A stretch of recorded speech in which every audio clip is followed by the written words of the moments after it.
요한복음 11장 17절에서 26절까지 말씀으로 절대 절망과 절대 희망이라는 주제로 하나님 말씀 증거하도록 하겠습니다.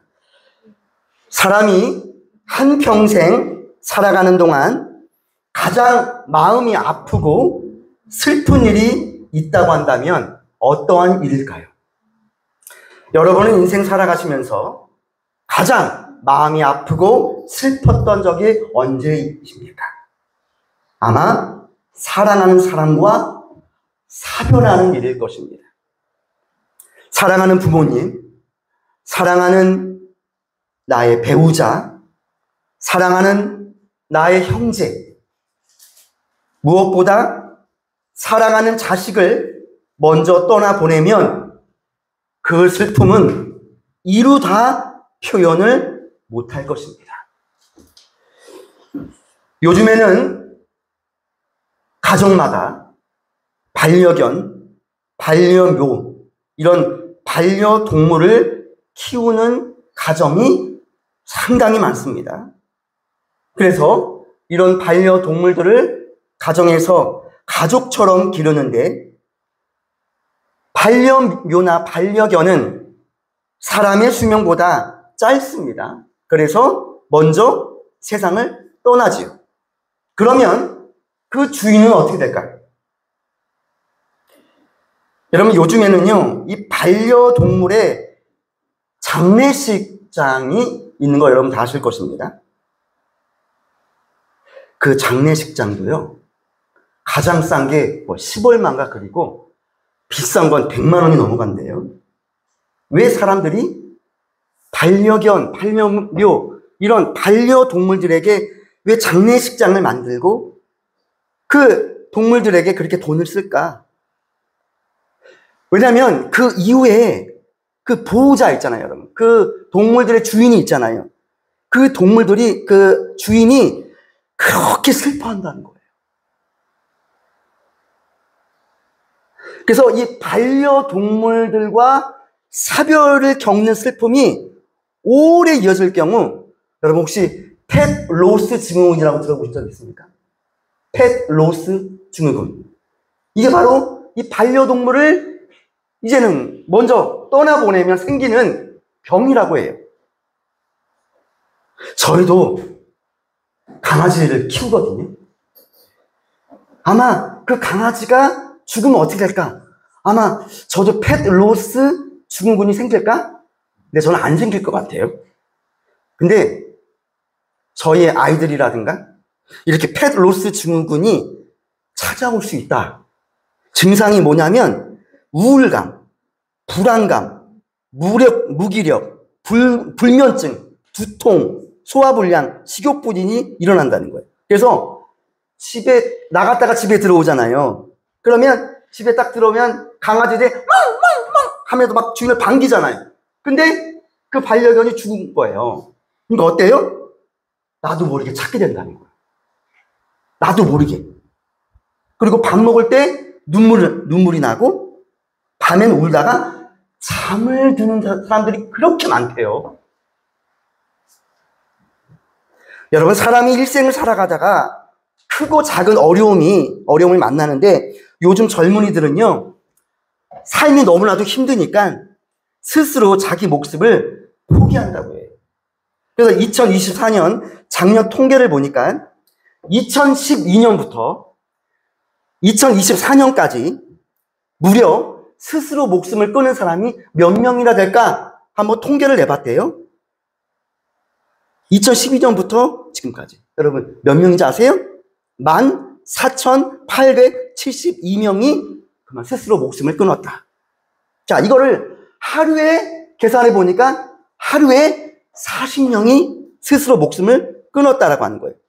그러면 이거를 분 단위로 나누니까 35분마다 한 사람씩 스스로 목숨을 끊는다. 예배가 끝나면 우리가 예배 1시간 넘게 하잖아요. 그러면 두 사람이 스스로 목숨을 끊을 수 있다라고 하는 거예요. 그러나 여러분, 자살은 절대로 안 됩니다. 하나님이 주신 이 고귀한 생명을 어떤 경우에도 포기하면 안 됩니다. 그래서 십계명에 살인하지 말라. 자기 목숨을 끊는 것도 여러분 살인이잖아요. 그래서 여러분 절대로 고귀한 생명을 내 마음대로 포기하면 안 됩니다. 자, 그러면 그 죽을 용기를 어디다가 써야 됩니까? 다시 한번 믿음으로 도전해 보는 거예요. 다시 한번 일어나는 거예요. 거기다가 그 힘을 써야 됩니다. 며칠 전 뉴스에 이런 기사가 나왔어요. 모 개그맨이 음주운전을 하다가 100km를 달렸대요. 근데 그거를 어떤 여자친구가 그걸 신고를 했대요. 그거를 신고한 사람이 여자친구다. 근데 어젠가 뉴스 기사를 보니까 그 여자친구가 그만 스스로 목숨을 끊었다. 이런 기사가 나와요. 김건희 특검 지금 진행 중에 있는데 그 조사받는 이 양평군 공무원도 스스로 목숨을 끊었다. 우리는 매일마다 이렇게 누가 스스로 목숨을 끊었다라고 하는 기사를 우리는 쉽게 접합니다. 그럼 여러분, 이 자살은요, 나 혼자 죽음으로 끝나는 것이 아닙니다. 스스로 목숨을 끊는다는 건 지금의 이 환경이 너무나도 고통스럽기 때문에 그러거든요. 그래서 그냥 이거를 죽음으로나마 그냥 해결하고 싶은 거예요. 그런데 여러분, 죽음으로 끝이 납니까? 절대로 그렇지 않습니다. 남아있는 가족들이 있습니다. 남아있는 지인들이 있습니다. 마음속에 트라우마로 남습니다. 나 혼자 아픔으로, 나 혼자 정리해서 끝나는 문제가 아닙니다. 남아있는 가족들은 어떻게 합니까? 그 트라우마가 있다. 그래서 여러분, 스스로 목숨을 끊는 건 전염성이 있습니다. 베르테의 효과라고 하잖아요. 전염이 되는 거예요. 여러분, 그러므로 우리는 어떠한 환경, 어떠한 문제를 만나든지 어떤 어려움을 당하든지 우리는 그 죽을 용기를 어디다가 써야 돼요? 다시 일어나는 데 써야 될 줄로 믿습니다. 거기다 우리 써야 됩니다. 여러분, 사람은 누구에게나 이 절망의 순간이 다가옵니다. 자, 그럼 오늘 한번 말씀으로 들어가 보겠습니다. 오늘 절대 절망. 오늘 주제가 절대 절망과 절대 희망이거든요. 오늘 성경 말씀을 보면 절대 절망에 빠진 한 가정이 나옵니다. 바로 그 말씀이 요한복음 11장 17절에 나와 있습니다. 자, 우리 한번 말씀으로 우리 한번 들어가 보도록 하겠습니다. 자, 17절 다 함께 크게 읽어주세요. 자, 시작. 예수께서 와서 보시니 나사로가 무덤에 있은지 이미 며칠이라? 나흘이라. 여러분, 나흘이면 며칠이죠? 4일이다. 자, 그러면서 18절 보세요. 자, 18절 시작. 베다니는 예루살렘에서 가깝기가 한 5리쯤 되매 그랬어요. 예수님이 사랑하는 한 가정이 있었어요. 가정이 있었어요. 근데 그 집에 가장이 누구다? 나사로라고 하는 사람이에요. 근데 이 나사로가 죽은 거예요. 근데 그 나사로가 죽은 그곳이 어디다? 베단이다. 예루살렘에서 가깝기가 한 5리쯤 되면, 여러분, 예루살렘에서 가깝기가 한 5리쯤 되면, 여러분, 5리면은 한 몇 킬로 되죠? 2킬로 정도 되죠. 왜냐면 1, 2가 400m니까. 근데 여러분, 베단이라고 하는 지역이 나와요. 근데 여러분, 이 베단이라고 하는 지역이 영적으로 큰 의미가 있습니다. 상징하는 게 있어요. 베다니가 히브리어에서 왔어요. 히브리어로 뭐라고 하냐면 베이트 아냐 이거거든요. 베이트 아냐. 이게 베단이다. 그러면 히브리어로 무슨 뜻이냐? 고난의 집, 죽음의 집, 슬픔의 집이다. 이곳이. 근데 이곳에 누가 찾아옵니까? 예수님이 찾아오십니다. 그럼 예수님이 찾아오셔서 이 고난의 집, 슬픔의 집, 죽음의 집을 어떤 집으로 만드냐? 고난의 집은 뭐예요? 축복의 집으로. 슬픔의 집은 어때요? 기쁨의 집으로. 죽음의 집은 어디로? 부활의 집으로. 하나님께서 우리 예수님이 변화시킨다. 이런 의미가 있는 거예요. 그래서 베다니예요, 베다니. 이 베다니는 영적으로 의미가 있는 거예요. 성경에 지명이라든가 사람 이름은 그냥 나오는 것이 아닙니다. 그 안에 뜻이 있어요. 근데 이 가정이 예수님이 극진히 사랑했던 가정이다. 세 사람이 나와요. 죽은 나사로가 나오고 마르다가 나오고 마리아가 나와요. 이렇게 3남매가 살고 있었어요. 근데 이 세 남매 중에 가장이 누구예요? 오빠 나사로다. 근데 이 나사로가 죽었다는 거예요. 나사로. 여러분, 성경에 우리가 마르다와 마리아, 여러분 다 아실 거예요? 여러분, 마르다는 뭐를 잘하죠? 우리 예수님이 제자들과 함께 왔을 때 항상 이 집에서 머무셨어요. 그러면 그때 마르다가 뭘 합니까? 음식을 대접하죠. 예, 우리가 그걸로 유명하잖아요. 마르다. 마르다. 그리고 이 마르다는 손이 커. 그래서 예수님과 그 많은 제자들이 왔을 때 푸짐하게 먹이는 거예요. 그렇죠? 팔고도 붙이고. 그래서 누가복음 10장 40절에 마르다는 준비하는 일이 많아 마음이 분주한지라 그랬어요. 왜냐면 손님들이 오니까. 여러분, 예수님이 오신다니까. 여러분, 내 집에, 나의 집에 예수님이 오신다니까요. 그러니까 얼마나 푸짐하게 대접을 했겠어요. 자, 그 반면에 마리아는 어떤 사람이죠? 마리아? 자, 마르다는 음식을 잘했어요. 자, 그러면 마리아는 어떤 사람이에요? 마리아 매우 영적인 여인이었어요. 그래서 예수님이 오셨을 때 마르다는 음식을 분주하게 준비하는데 마리아는 뭐 합니까? 말씀을 듣는 거예요. 여러분, 그래서 여러분, 예배 때는 이 말씀을 청종하시길 축복합니다. 요한복음 11장 2절. 이 마리아는 향유를 주께 붓고 머리털로 주의 발을 닦던 자요, 병든 나사로는 그의 오라버니더라 그랬거든요. 여러분, 예수님이 십자가 지시기 전에 향유를 깨뜨린 여인 누구죠? 마리아다. 그래서 여러분, 이 마르다와 마리아는, 그리고 이 나사로는 예수님이 그렇게 사랑했던 가정이었어요. 근데 어느 날 이 나사로가 죽게 되는 거예요. 자, 한번 요한복음 11장 3절 보실래요? 자, 요한복음 11장 3절 한번 크게 읽어주세요. 자, 시작. 이에 그 누이들이 예수께 사람을 보내어 이르되 주여 보시옵소서. 사랑하시는 자가 병들었나이다 하니. 자, 4절. 예수께서 들으시고 이르시되 이 병은 죽을 병이 아니라 하나님의 영광을 위하며 하나님의 아들이 이로 말미암아 영광을 받게 하려 합니다 하시더라. 나사로가 죽게 되었다. 그래서 예수님께 이걸 알린 거예요. 예수님, 빨리 오십시오. 지금 우리 오빠가 지금 죽게 생겼습니다. 근데 우리 예수님은 언제 오십니까? 자, 6절 보세요. 6절 시작. 나사로가 병들었다 함을 들으시고 그 계시던 곳에 이틀을 더 유하시고. 여러분, 우리 예수님께서 나사로가 이제 죽을 지경이 됐으면 빨리 가야 되는 거 아니에요? 근데 우리 예수님은 이틀을 더 유하시고 그랬어요.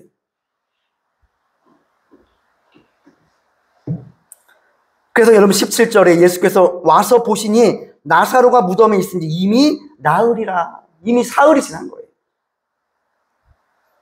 이 가정에 절대 절망이 찾아온 거예요. 죽은 거예요, 오빠가. 여러분, 이와 같이 우리의 인생도 어느 순간, 여러분, 이 절망이라고 하는 건 어느 순간 예고 없이 다가오는 거예요. 절망의 순간이 예고 없이 다가올 때가 있어요. 저도 이런 적이 있어요. 저도 저희 아버지께서 그만 돌아가십니다. 저에게 있어 가장 큰 슬펐던 점이 저희 아버지의 죽음이었어요. 아버지의 죽음. 저희 아버지는 비록 엄하셨어요. 저에게 칭찬이라든가 저에게 사랑한다는 표현 무뚝뚝하셔서 잘 안 하셨어요.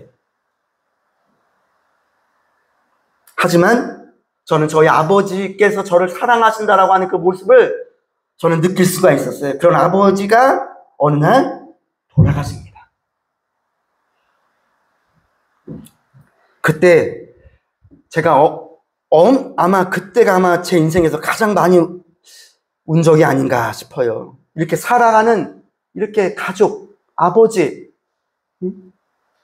또는 배우자 또는 자녀 이런 사랑했던 사람이 돌아가셨을 때 우리는 사별했을 때 어마어마한 이 고통이 찾아옵니다. 여러분, 그런데 우리 인생에 찾아오는 이 절망이 우리에게 주는 교훈이 있다라고 하는 거예요. 오늘 두 번째 말씀. 자, 첫 번째는 절대 절망에 찾아온 가정이에요. 자, 두 번째는 뭐예요? 절대 절망이 주는 교훈이에요. 자, 하나님께서 왜 이틀을 왜 거기 더 머무시고 이미 나사로가 완전히 죽었을 때 가셨을까? 그 이유가 있다라고 하는 거예요. 여러분, 절대 절망이 주는 교훈이 있어요. 4절에 보면 예수께서 들으시고 이르시되 이 병은 죽을 병이 아니라 하나님의 영광을 위함이요 하나님의 아들이 이로 말미암아 영광을 받게 하려 하심이라 이렇게 말씀하고 있거든요. 그러니까 여러분, 하나님은 이 사건을 통해서 뭔가를 나타내시기를 원하시는 거예요. 바로 그것이 뭐예요? 나사로의 죽음을 통해서 하나님의 영광을 나타내시기를 원하십니다. 자, 이 말을 다른 말로 하면 여러분, 이 인생에 있어서 절대 절망이 주는 교훈은 뭐냐면 미래에 예비되어 있는 희망을 향해 나아가는 과정입니다. 여러분, 고난이라고 하는 건 우리는 이 고난이 축복이다라는 표현을 많이 쓰거든요. 하나님 우리에게 왜 고난을 허락하실까? 여러분, 사랑하는 자녀일수록 그 사랑하는 자녀가 혼자 믿음으로, 혼자 독립하고 혼자 믿음으로 일어서기 위해서는 바로 그 아들에게 뭐가 있어야 돼요? 고난이 반드시 있어야 됩니다. 고난이 없으면 축복이 없는 거예요. 그래서 여러분, 고난 뒤에 하나님의 은혜가 있다라는 것을 이거를 나타내시기 위해서 바로 그 가정에게 절대 절망을 허락하신 거예요.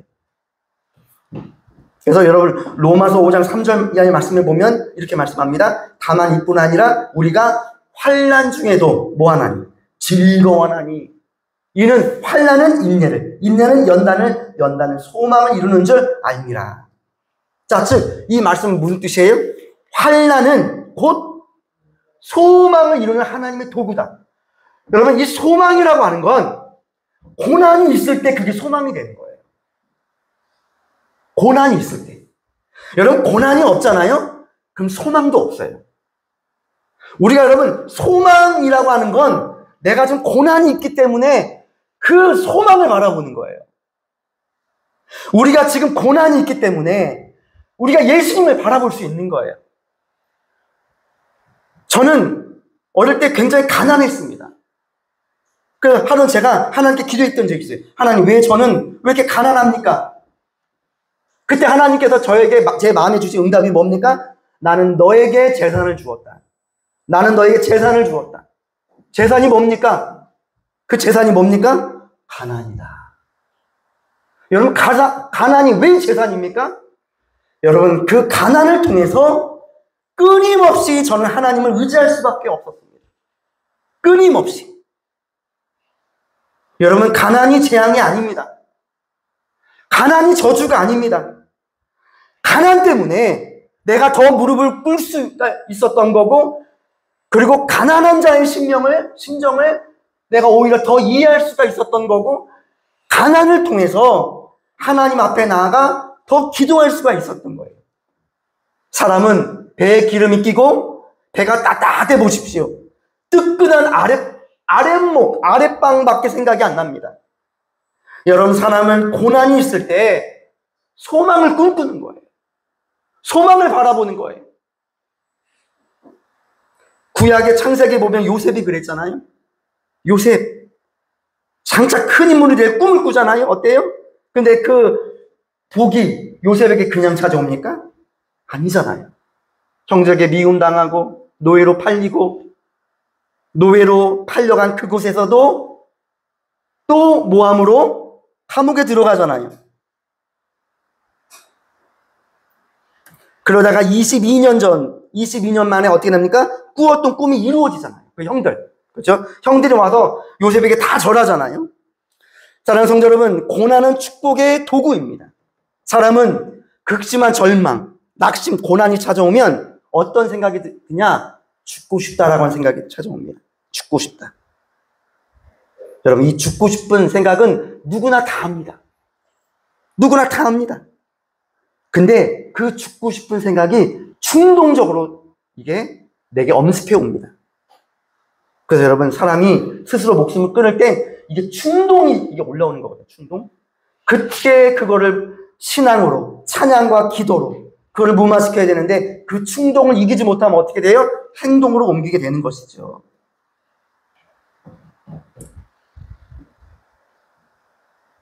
여러분, 절대 절망이라고 하는 건 그 안에 하나님의 뜻이 있습니다. 자, 세 번째 말씀은 뭐냐면 하나님의 절대 희망을 선포하신다. 이것이 세 번째예요. 이게 세 번째입니다. 자, 그 말씀이, 자, 11장 23절 보세요. 자, 절대 절망에 빠진 가정에게 우리 예수님이 찾아오시죠? 그래서 절대 희망을 선포하십니다. 자, 23절의 말씀을 23절과 24절 시작. 예수께서 이르시되 내 오라비가 다시 살아나리라. 마르다가 이르되 마지막 날 부활 때에는 다시 살아날 줄을 내가 아나이다. 우리 예수님께서 내 오라비가 어때요? 다시 살아난다. 그때 마르다가 압니다. 마지막 때 부활의 날에 우리 오라버니가 그때 살아나겠죠? 이렇게 말하죠. 근데 그때 우리 예수님께서 뭐라고 말씀하셨어요? 아니다. 내가 부활이고 생명이기 때문에 나를 믿는 자는 죽어도 살겠고 나를 믿는 자는 영원히 죽지 아니하실 거다 하면서 뭐를 선포하세요? 절대 희망을 선포하시는 거예요. 절대 희망. 자, 그러면서 자 25절과 26절을 자 이어서 읽어보겠습니다. 시작. 예수께서 이르시되 나는 부활이요 생명이니 나를 믿는 자는 죽어도 살겠고 무릇 살아서 나를 믿는 자는 영원히 죽지 아니하리니 이것을 내가 믿느냐? 자, 그러면서 27절에 뭐라고 말씀하세요? 이르되 주여 그러하외다. 주는 그리스도시요 세상에 오시는 하나님의 아들이신 줄 내가 믿나이다. 자, 우리 예수님께서 마르다에게 뭐를 요구하시죠? 신앙 고백을 요구하시는 거예요. 자, 이렇게 말씀하십니다. 절대 희망을 선포하시죠? 그때 마르다가 신앙 고백을 합니다. 맞습니다. 주는 그리스도시요 세상에 오시는 하나님의 아들이신 줄 제가 믿습니다. 여러분, 우리 예수님은 바로 그 믿음을 보신 거죠. 자, 그 믿음을 보시면서 우리 예수님이 이 가정에게 희망을 선포하시고 축복의 말씀을 선포하십니다. 여러분, 그 말씀 언제? 자, 43절 보세요. 자, 43절. 자, 시작. 이 말씀을 하시고 큰 소리로 나사로야 나오라 부르시니 그랬어요. 큰 소리로 나사로야 나와라 부르시는 거예요. 나사로야 나와라. 이게 절대 희망의 말씀이에요. 여러분, 나사로야 나와라 이 말씀을 오늘날 우리에게 적용해 봅시다. 이 말씀이 무슨 말씀입니까? 바로 절망에 처한 자들아 나와라 이거예요. 여러분, 이 세상엔 두 가지 음성이 있다고 합니다. 세상의 음성, 주님의 음성이 있어요. 세상이 주는 음성은 비교, 경쟁, 시기, 질투, 부정적인 음성이에요. 여러분, 세상에 나가보십시오. 세상은 늘 비교하게 합니다. 우리 학생들 학교 가면 늘 비교시킵니다. 비교, 경쟁시키죠. 직장도 똑같아요. 비교하고 경쟁합니다. 그러면서 내가 저 사람보다 더 뛰어나야 된다라고. 시기와 질투를 유발합니다. 근데 여러분, 세상의 음성은 우리에게 뭘 주죠? 염려와 근심과 걱정을 가져다 줍니다. 하지만 주님의 음성은 다릅니다. 주님의 음성은 우리에게 뭘 줍니까? 평안을 줍니다. 희망을 주고 감사를 주고 사랑과 은혜를 줍니다. 축복을 줍니다. 그래서 여러분, 이 두 음성 중에 우리는 어떠한 음성을 따라가냐에 따라서 우리의 인생의 말로가, 우리의 인생의 마지막이 결정이 되어 있는 거예요. 여러분, 오늘 주님의 음성을 우리는 들으러 예배 시간 나오신 줄 믿습니다. 오늘 이 주님의 음성을 들으십시오. 이 주님의 음성. 자, 그러면서 자 44절 보세요. 자, 44절 함께 읽어보겠습니다. 시작. 죽은 자가 수족을 배로 동인 채로 나오는데 그 얼굴은 수건에 쌓였더라. 예수께서 이르시되 풀어놓아 다니게 하라 하시니. 자, 나사로야 나와라 그랬어요. 그랬더니 나사로가 버뜩 일어나는 거예요. 그러면서 나오는 거예요. 근데 여러분, 이 나사로 몸에 뭐가 이렇게 칭칭 감겨 있었죠? 예. 배를 감고 있었어요. 그렇죠? 근데 우리 예수님께서 뭐라 그래요? 풀어놓아 다니게 하라. 풀어놓아 다니게 하라.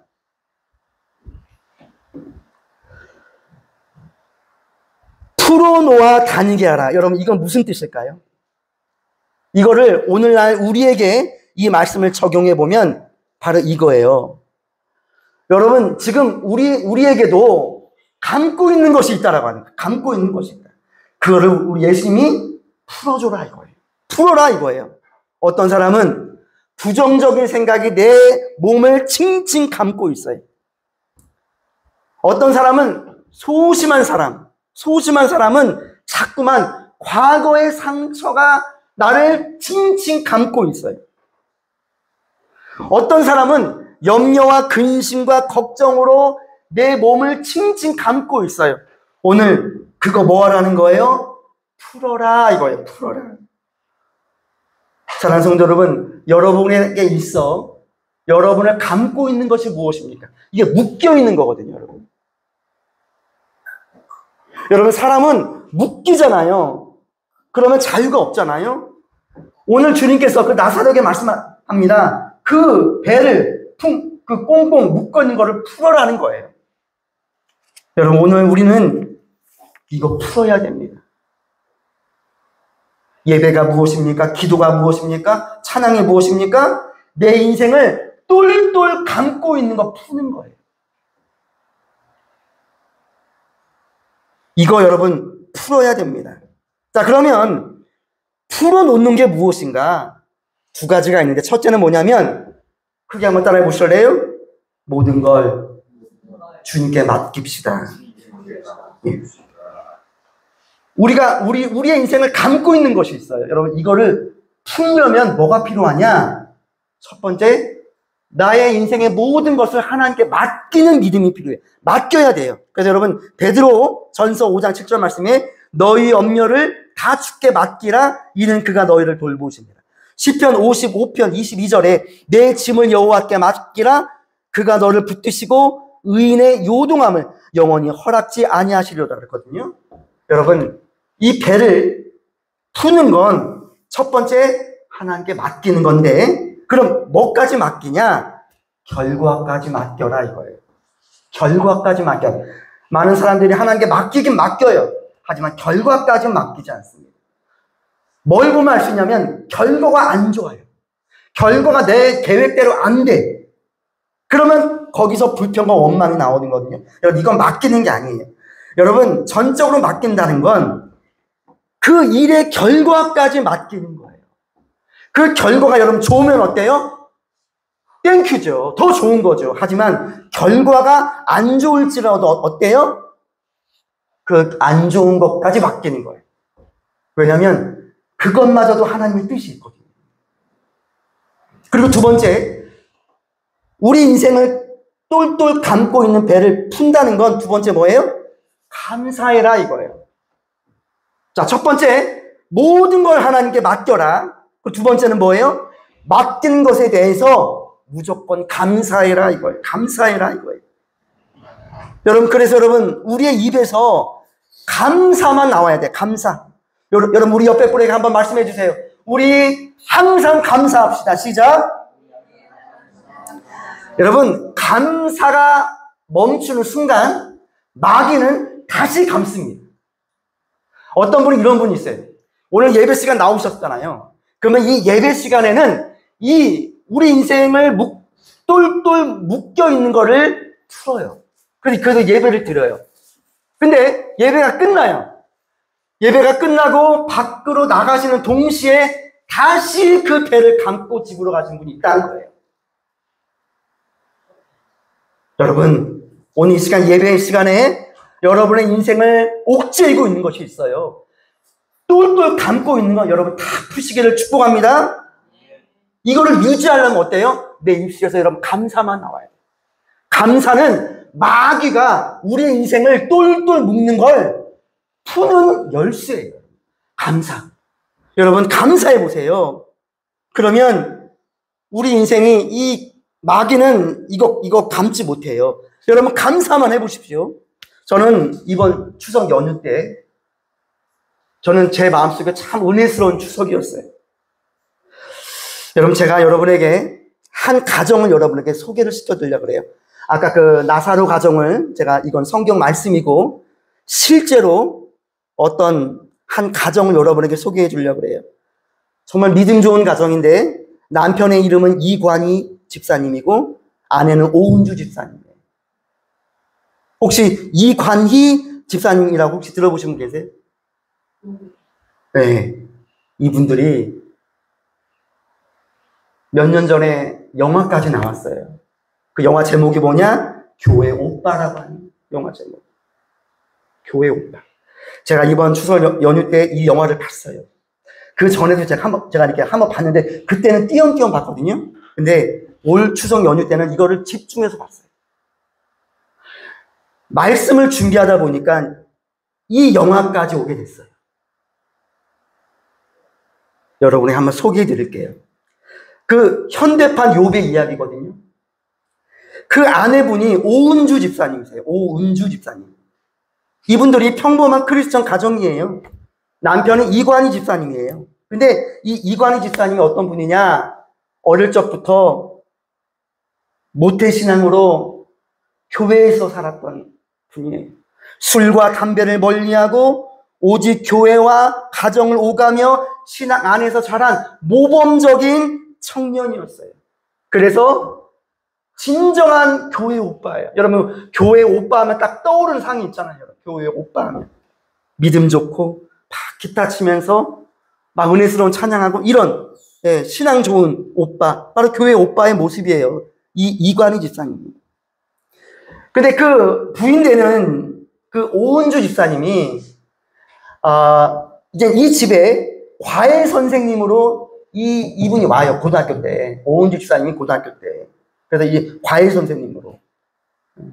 근데 나중에 엄마가 있어요, 여러분. 오은주 집사님의 엄마가 있는데 이 어머니께서 이 오은주 집사님에게 이렇게 얘기를 하는 거예요. 너 한번 소개팅 한번 해보지 않을래? 엄마 소개팅? 누구예요? 나가보니까 누가 나와 있어요? 그 이관희 집사님이 나와 있는 거예요. 근데 이 오은주 집사님이 교회에서도 이분을 짝사랑했대. 그리고 묻 여성들이 이 이관희 집사님을 다 그렇게 짝사랑했던 그렇게 많은 여인들이 이 이관희 집사님을 짝사랑했다는 거예요. 우리 장승주 집사님처럼. 우리 장승주 집사님도 교회 오빠잖아요. 그래서 거기에 홀딱 반했잖아요. 우리 김은주 집사님. 그래서 이 오은주 집사님이 29살 때 이제는 이분과 결혼을 하게 돼요. 얼마나 아름다운 커플이에요. 그런데 결혼 3년 차이던 어느 날 이 이관희 집사님이 너무 피곤하다는 거예요. 너무 피곤하다는 거예요. 그래서 여보 왜 이렇게 피곤해? 글쎄 다 하면서 이분이 이제 병원에 가게 되는 거예요. 병원에 가서 그냥 처음에는 그냥 별거 아닌 거다라고 생각을 했는데 병원에서 한번 CT를 찍어보자, MRI를 찍어보자, 뭐 큰 어떤 그런 걸 찍어보자는 거예요. 그래서 이분이 병명이 나왔어요. 대장암 사기 진단을 받게 돼요.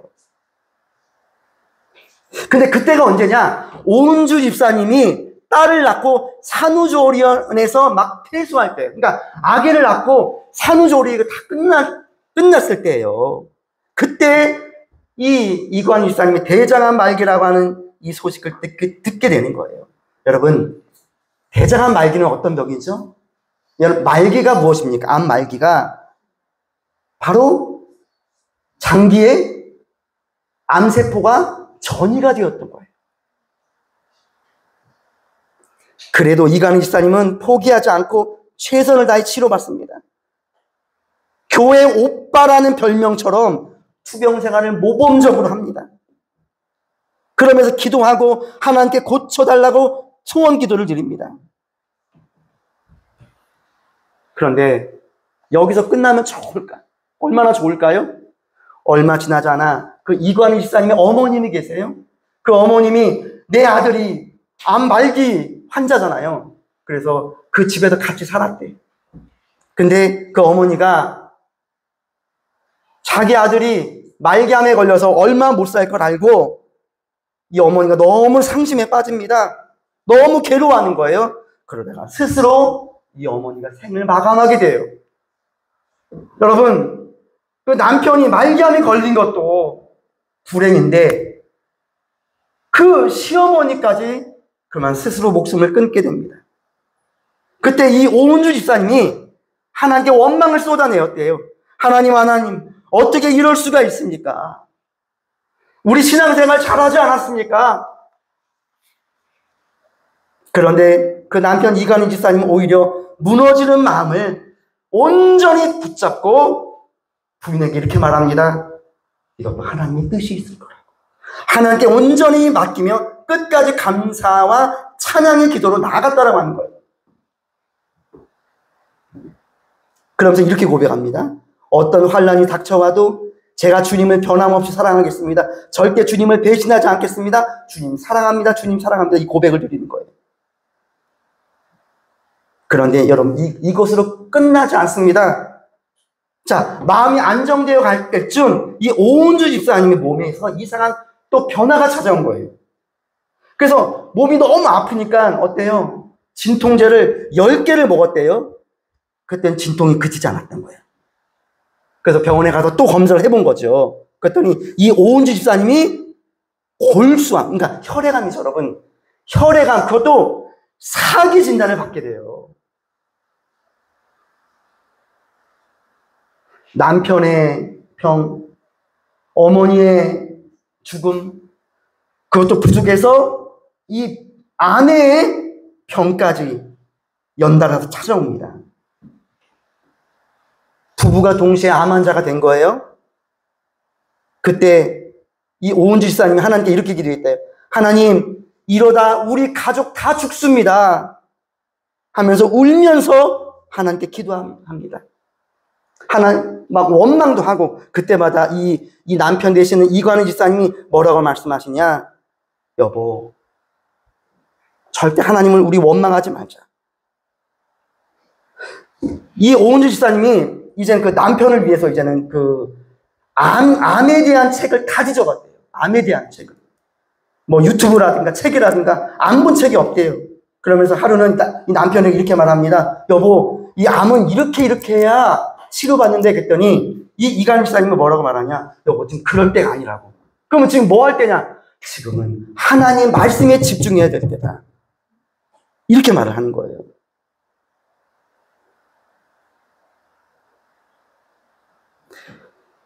끝까지 이 이관희 집사님이 이 믿음을 놓지 않습니다. 그러다가 어느 날 KBS에 이우경이라고 하는 PD분이 있는데, 이분이 기독교 신자예요. 이분이 믿음 좋은 분이거든요. 이분의 눈에 이 가정이 들어오는 거예요. 그래서 KBS의 다큐멘터리로 이걸 담게 됩니다. 그래서 KBS 스페셜 암, 한 다음에 교회 오빠라고 하는 스페셜 프로그램을 TV로 방영을 합니다. 혹시 이거 보신 분 계세요? 교회 오빠? KBS 다큐멘터리가 있어요. 여러분 한번 꼭 보시길 바랍니다.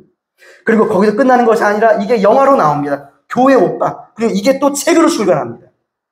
하면서 이들 부부의 이야기가 꿈과 희망을 주게 되는데, 결국엔 이 남편 되시는 이간희 집사님이 그만 그 병으로 하나님 곁으로 떠나게 됩니다. 근데 이 이간희 집사님이 죽기 전에 놀라운 말을 남기고 죽습니다. 오늘 제 말씀의 핵심이 이거예요. 오늘 제가 이거 전하려고 오늘 이렇게 많은 시간을 할애한 거예요. 이분이 죽기 전에 이런 말을 합니다. 여러분 참 잘 들어보세요. 책에 있는 내용이에요. 하나님은 눈부신 삶을 사는 사람을 증거로 삼기도 하지만, 고통 속에서 주님을 놓지 않으려는 사람도 증거로 삼으신다. 시작! 하나님은 눈부신 사람을 증거로 삼지만 고통 중에 있는 사람도 증거로 삼으신다. 할렐루야!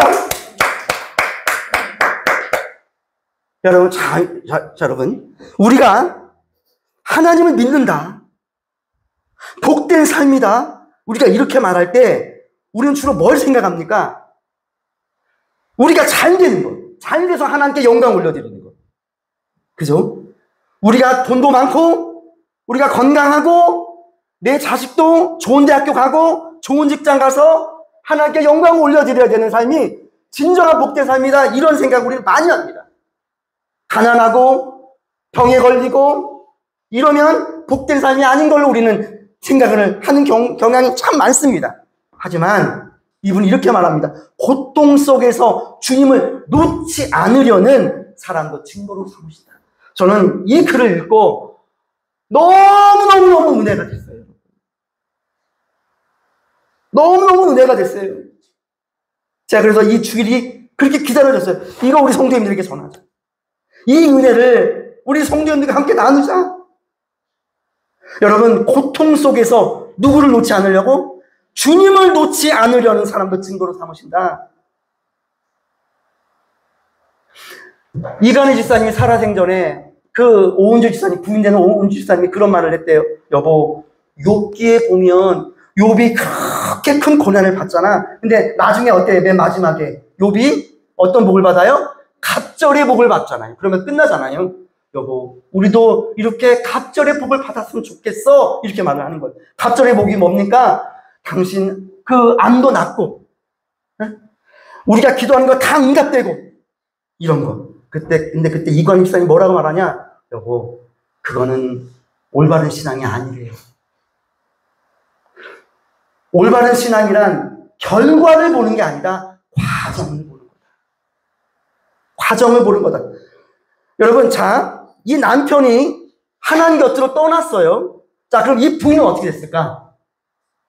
그 혈액암 사기에서 고침받았어요. 고침받았어요. 그래서 여러분, 지금은 이 부인, 아내 되시는 분이 지금 뭐 하는지 아세요? 원래 이간희 집사님은 믿음이 좋았던 분이고, 이 아내 되시는 오은주 집사님은 믿음이 별로 안 좋았던 분이에요. 그냥 모태신앙일 뿐이지, 그냥 남편 손잡고 교회 따라갔던 분이에요. 그냥 거의가. 그냥 하나님께서는 이 가정에게 계획이 있었던 거예요. 여러분, 이 오빠, 교회 오빠라고 하는 KBS 다큐멘터리, 교회 오빠라고 하는 영화, 책으로 출간됩니다. 이 부부의 이야기를 통해서 수많은 영혼들이 구원을 받게 됩니다.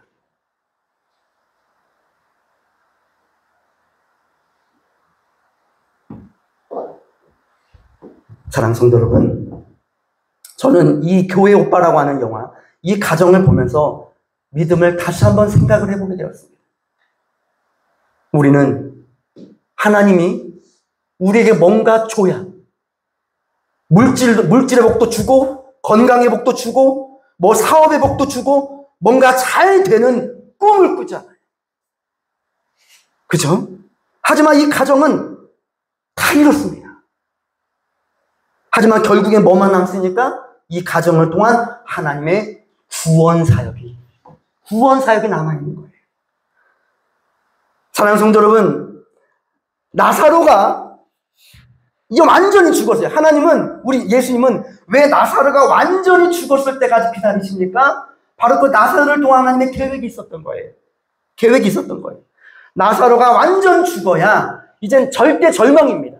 완전 죽어야 그때가 언제예요? 하나님의 희망의 시작되는 거거든요, 여러분. 희망이. 이거 하나님께서 우리에게, 오늘날 우리 살아가는 우리에게 이 말씀 주시려고 이 나사로라고 하는 인물을 쓰신 거예요. 우리는 인생을 살아가면서 얼마나 절망적일 때가 많은지 모릅니다. 물질로 인해서 우리는 절망을 겪기도 하고, 질병을 통해서 우리는 절망을 겪기도 하고, 아니면 가정, 어떤 불화를 통해서 절망을 겪기도 하고, 자녀의 문제를 통해서 우리는 절망을 겪기도 합니다. 여러분, 그럴 때 우리의 믿음은 어땠습니까? 하나님이 복 주시지 않는다고 하고, 혹시 하나님을 원망하거나 하나님을 혹시 감사하기보다는 불평을 했던 적이 더 많지 않습니까? 하지만 이 나사로의 가정, 그리고 이 이관희 오은주 집사님의 이 가정을 통해서 오늘 하나님께서 우리에게 주시는 은성이 무엇입니까? 바로 그 절대 절망이라고 하는 것, 그 안에 절대 희망을 선포해라. 어떠한 경우에도. 말씀을 마치겠습니다. 절대 절망이 주는 교훈은 소망, 부활, 축복입니다. 고난은 축복의 도구입니다. 이때 우리 예수님께서는 절대 희망을 선포하십니다. 풀어놓아 자유롭게 하라. 뭘 풉니까? 오늘 우리 안에 있는 모든 염려와 근심과 걱정. 뭘로 풉니까? 하나님께 다 맡기라. 여러분, 결과도 맡기기를 축복합니다. 돼도 축복, 안 돼도 하나님의 뜻이 있으니 축복. 그리고 우리는 감사만 할 때 하나님께서 우리 모두에게 어떤 환경과 어떠한 문제와 고난을 뚫고 일어날 수 있는 믿음을 우리에게 선물로 주실 줄로 믿습니다. 이런 은혜가 우리의 모두에게 임하시기를 주님의 이름으로